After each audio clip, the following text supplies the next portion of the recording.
Hello guys, je crois que vous allez bien. Aujourd'hui, je vais lire un passage qui va certainement fortifier quelqu'un, qui va encourager quelqu'un dans sa marche et qui va lui faire rappeler les promesses de Dieu, qui va lui faire rappeler que Dieu est toujours là. Peu importe ce que tu vis, peu importe ce que tu passes en ce moment, Dieu est toujours là, à tes côtés. Alors, sans plus tarder, nous allons prendre Ésaïe, le chapitre 43. Nous allons lire tout le chapitre. Alors, celui qui va écouter la lecture, chaque promesse qui sont dites à l'intérieur te concerne. Ces paroles, c'est l'Éternel qui parle. Alors, la Bible dit dans le chapitre 43 d'Ésaïe, « Ainsi parle maintenant l'Éternel qui t'a créé, ô Jacob, celui qui t'a formé, ô Israël. Ne crains rien, car je te rachète. Je t'appelle par ton nom, tu es à moi. Si tu traverses les eaux, je serai avec toi. Et les fleuves, ils ne te submergeront point.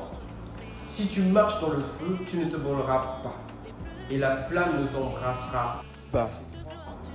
Car je suis l'Éternel ton Dieu, le Saint d'Israël, ton Sauveur. Je donne l'Égypte pour ta rançon, l'Éthiopie et Saba à ta place.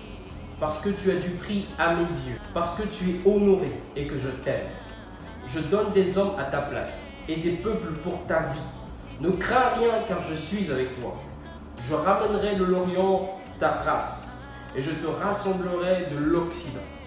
Je dirai au septentrion donne et au midi n'en retiens point.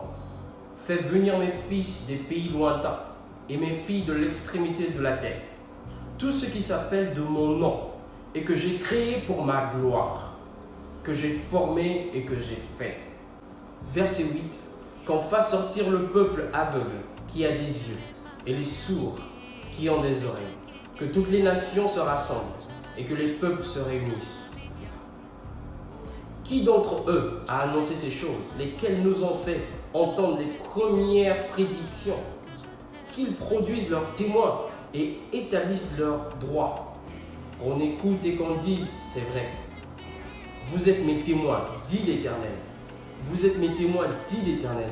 Vous et mon serviteur que j'ai choisi afin que vous le sachiez. Que vous me croyiez et compreniez que c'est moi.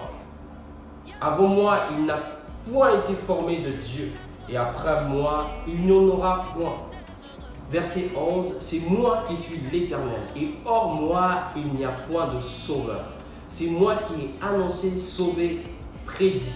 Ce n'est point parmi vous un Dieu étranger. Vous êtes mes témoins, dit l'Éternel. C'est moi qui suis Dieu. Je le suis dès le commencement et nul ne délivre de ma main. J'agirai, qui s'opposera? Si Dieu agit, qui peut s'opposer dans ta vie? Ainsi parle l'Éternel, votre Rédempteur, le Saint d'Israël. À cause de vous, j'envoie l'ennemi contre Babylone et je fais descendre tous les fouillards, même les Chaldéens, sur les navires dont ils tiraient gloire. Verset 15. Je suis l'Éternel votre Saint, le Créateur d'Israël, votre Roi.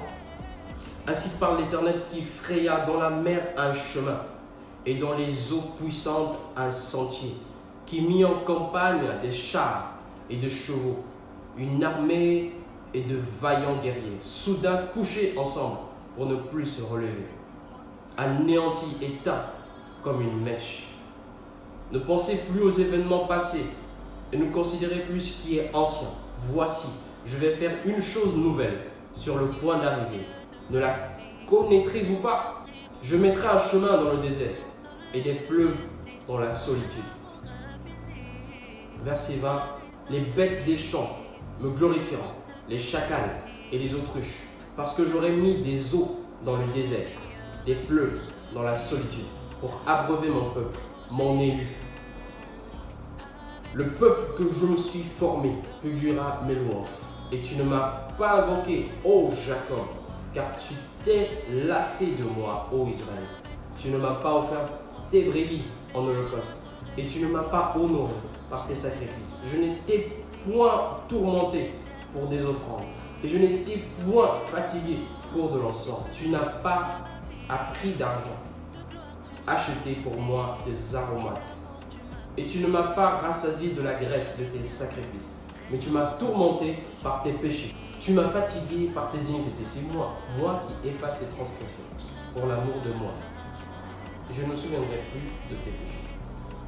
Réveille ma mémoire, plaidant ensemble. Parle toi-même pour te justifier. Ton premier père a péché et tes interprètes se sont rebellés contre moi. C'est pourquoi j'ai traité en profane les chefs du sanctuaire. J'ai livré Jacob à la destruction et Israël aux otages. Emmener quelqu'un à prendre conscience, à ne plus douter, à ne plus s'inquiéter et aussi à revoir sa vie.